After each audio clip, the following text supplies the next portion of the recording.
वर्तमान बड़ खबर जहाँकि एबे एबे आसुची लोकों को मिलिबो मागणा बिजुली 1 कोटी घर को मिलिबो एतिकी यूनिट। चलतु संपूर्ण अपडेट जानिबा ता पूर्व वीडियो गोटे लाइक करिवे, चैनल को सब्सक्राइब करने को जमार भी भूलिबे नहीं। गतकालीर बजेट रे बड़ घोषणा करिसेंती केंद्र अर्थमंत्री निर्मला सीतारमण। एणिकी देश रे लोकमानंकु मागणा विद्युत जोगै दिया जिवो। 1 कोटी घर को 300 यूनिट जाए मिलिबो मागणा बिजुली। किछि एहिपरि घोषणा करिसेंती केंद्र अर्थमंत्री निर्मला सीतारमण।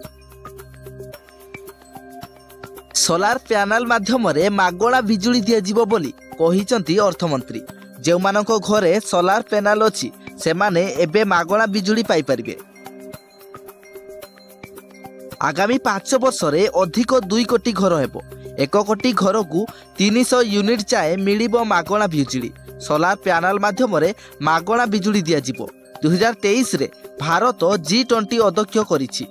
G20 अध्यक्षतार भारत को प्रचुर सफलता मिलिछि। भारत मध्यप्राच्य अर्थनैतिक कॉरिडोर गेम चेंजर हेबो। लक्षपति दीदीर लक्ष्य 3 कोटी महिला को लक्षपति करिबा।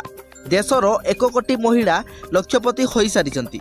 आगामी 5 वर्ष रे जोरदार विकास संभावना। रिफॉर्म परफॉर्म एवं ट्रांसफॉर्मर माध्यम रे हेबो विकास। ठीक समय रे MSME को पर्याप्त पंजी प्रदान करा जिवो।